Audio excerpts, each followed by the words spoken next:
a mais um vídeo de subsídios ao professor da Escola Bíblica. Eu me chamo Suelen Avencucci e nós vamos falar a turma de juvenis da revista Questões Difíceis do Nosso Tempo, lição número 13. Então, você, professor, pegue aí a sua lição e vamos acompanhar juntos tudo o que vai acontecer aqui nesse vídeo.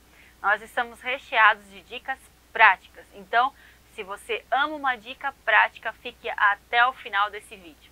Nós vamos dividir esse vídeo em 4 grandes grupos, que são o que fazer antes da sua aula, o que fazer no dia da sua aula, o que fazer no início da sua aula e ainda eu trouxe uma dica extra. Não pode pular o vídeo, fique assistindo até o final para acompanhar a dica extra.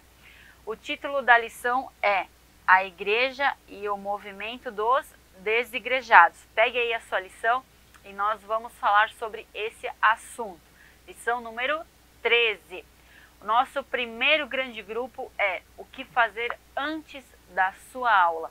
Lá no texto da criação, Deus organizou cada dia, planejou cada detalhe. E se Deus é organizado, eu e você também devemos ser. Por isso, prepare a sua aula com antecedência. Isso mesmo. Leia toda a sua lição. Leia também todos os versículos bíblicos que a lição trouxer, mesmo que seja só a referência. Isso vai tornar ainda mais rica a sua lição, a sua aula. Ainda outra oportunidade que Deus está utilizando é: utilize, professor, esse tema para trazer pontos, para trazer verdades à sua igreja local, para a sua turma, para seus alunos a respeito desse assunto. Não deixe passar em branco essa oportunidade, tá certo? Então, vamos agora ao segundo grande grupo, que é o que fazer no dia da sua aula. Lá no texto de Colossenses capítulo 3, versículo 23, nós aprendemos que tudo quanto a gente fizer, a gente tem que fazer o quê? De todo o nosso coração, como se fosse ao Senhor e não aos homens. Por isso, eu quero convidar você a estar feliz, estar empolgado ministrando a sua aula. Você tem que ser o mais animado, professor. Isso é muito importante. Outra dica também é quanto à pontualidade. Isso mesmo. Seja pontual com o horário de início da sua aula e com o horário de fim da sua aula. Isso é muito importante. Também, professor, às vezes na sua igreja não tem uma sala específica para a escola bíblica ou para a sua turma. Às vezes a gente tem que chegar um pouquinho antes, eu digo 30 minutos antes. Então, se a escola bíblica começa às 9 da manhã, você tem que chegar às 8h30, professor. Para quê? Para organizar as cadeiras, organizar as canetas, organizar o material, o mural, tudo que você preparou com antecedência, você tem que chegar no dia da aula, deixar tudo pronto, para que os seus alunos cheguem e esteja tudo pronto já, tá bom? Nada de ficar se atropelando, se preparando tudo em cima da hora, tá? Porque você tem que ser organizado, seus alunos têm que se sentir especiais. Quando eles chegam na sua aula, eles têm que pensar assim: uau, meu professor pensou em mim, ele planejou cada detalhe e por isso eu vou convidar mais um meu amigo para vir participar. Já pensou? Que oportunidade incrível! Então é nesses detalhes que você vai percebendo que a sua aula vai se tornando mais rica e mais especial. Tá certo, pessoal? Outra dica muito importante é ore. Ore pelos seus alunos.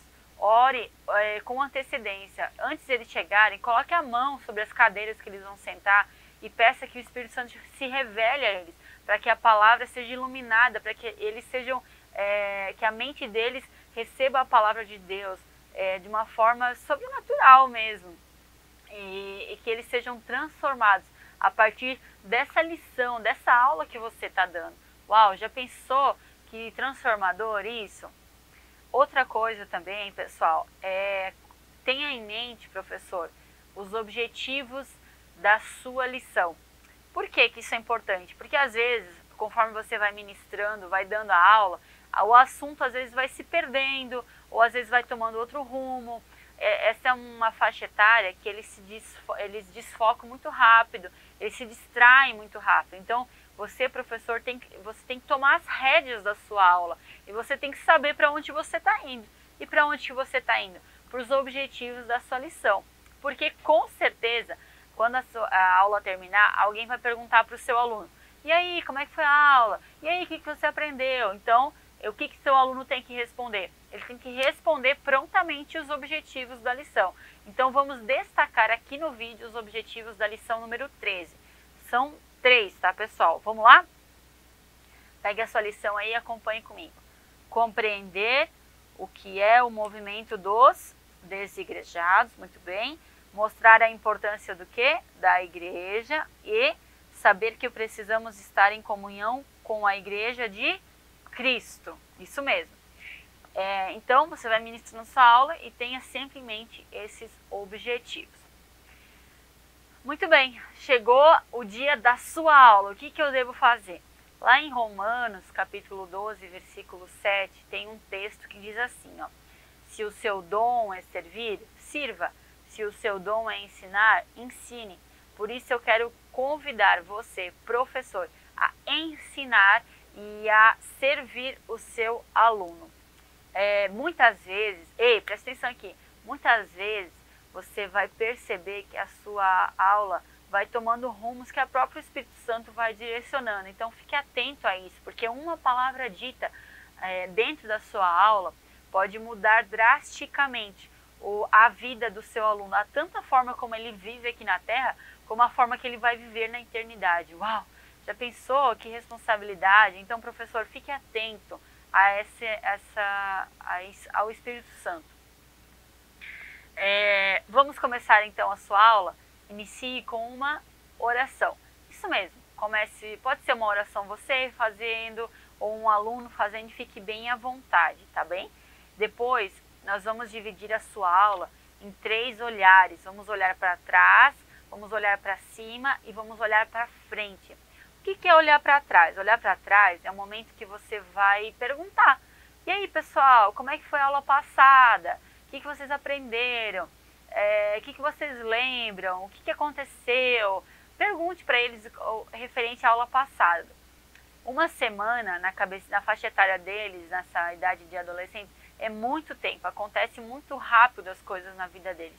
Então, uma semana é muito importante, que você pode estar resgatando ainda memórias e você vai de fato ver o que ficou na memória deles, o que solidificou na memória deles. Então é um momento muito oportuno, mesmo que você não tenha sido o professor, tá bom? Então agora vamos olhar para cima. O que é olhar para cima? É um momento que de fato você vai estar ministrando aí a sua aula.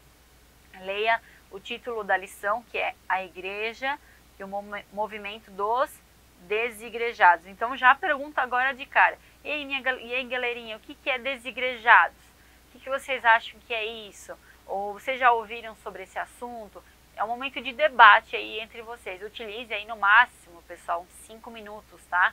Para tá ouvindo aí a resposta deles. Após isso, leia o versículo chave, que está lá em Hebreus capítulo 10, versículo 25. Depois da leitura do versículo chave, você pode estar fazendo uma dinâmica de memorização de versículos. Existem várias dinâmicas aí pela internet, então fique bem à vontade para escolher qual melhor se adapta aí para a sua realidade, para a sua igreja, tá bom? É um momento muito oportuno, até porque às vezes a escola bíblica é de manhã, então você vai dar uma agitada aí na sua turma e eles vão estar despertando. Depois disso, você vai fazer a leitura bíblica em classe, que está lá no livro de Mateus, capítulo 5, versículo 13, e depois Romanos 13, do 1 ao 7. É um texto um pouquinho maior, então eu não vou estar lendo aqui no vídeo com vocês, mas eu confio que você leu aí esse texto. Tá certo, pessoal? Logo após, então, a gente vai de fato iniciar a leitura da nossa lição número 13. O título 1, que é um novo movimento, você vai estar percebendo que a lição toda vai discorrendo a respeito do texto, do tema, né, de desigrejados. Então você vai utilizar toda a lição para estar complementando o debate feito lá no início da sua aula. Utilize essas oportunidades que a lição, o texto vai trazendo para estar respondendo as questões levantadas no debate anterior. Como que eu sugiro para você estar dividindo então a leitura da lição, tá? Às vezes, se só o professor lê, fica um pouco meio chato, meio monótono. Então, o que eu sugiro? Para que a aula fique mais dinâmica, faça a leitura por parágrafos. Cada aluno lê um parágrafo. Então, parágrafo 1, um aluno lê, o segundo, outro, e assim sucessivamente. Vai fazendo a aula ficar um pouquinho mais dinâmica. Tá certo, pessoal? Depois nós vamos ler, então, o tópico 2, que é a importância da igreja. Da mesma forma, também você vai lendo parágrafo por parágrafo. E ali no finalzinho dessa lição, vai ter um quadro que diz assim, ó, distinção entre a igreja universal e a igreja local. Então, dá um destaque bem especial aí para esse quadro. Ufa, já estou cansando, mas vamos lá, fica comigo até o final. O título número 3, a Santa Ceia e a Comunhão do Corpo de Cristo. Da mesma forma também, você vai lendo parágrafo por parágrafo com os seus alunos. E ali no finalzinho tem um recorte de um texto que diz assim: mas a verdadeira igreja de Cristo busca viver em comunhão uns com os outros a partir do pão e nas orações. Então destaque aí esse texto com vocês. Também o tópico 4, que é sempre em comunhão, leia ali esse parágrafo e destaque com eles algum ponto relevante que você achar necessário para a sua realidade, para a sua igreja local. Depois encerre a sua lição com o olhando para frente. O que é o olhando para frente? É o hora da revisão. Então ali no final da lição vai ter 5 perguntinhas que você vai deixar um tempinho para os seus alunos responderem, tá? Essas perguntas. E encerre a sua aula com uma oração. Seja muito intencional, seja muito específico nessa oração, utilizando esse tema de desigrejados aí nessa oração. Ainda eu quero trazer uma dica extra para vocês, que é um varal de memórias. O que é esse varal de memórias? É um varal que você vai estar colocando 13 grampos. O que é esses grampos? É as 13 lições que você vai deu no trimestre. Então, mesmo que essa é a lição número 13, não faz mal, pessoal. Utilize mesmo assim, que você anima para iniciar o próximo trimestre está fazendo, desde o início. Utilize o grampo 13 e pendure um versículo, um cartão, uma frase ou até mesmo um objeto que vai trazer a memória. Quem olhar vai lembrar dessa lição. Então, é isso, pessoal. Espero que você tenha gostado. Curta esse vídeo e assista todos os demais vídeos que este canal tem para oferecer para vocês. Tá bom? Até mais!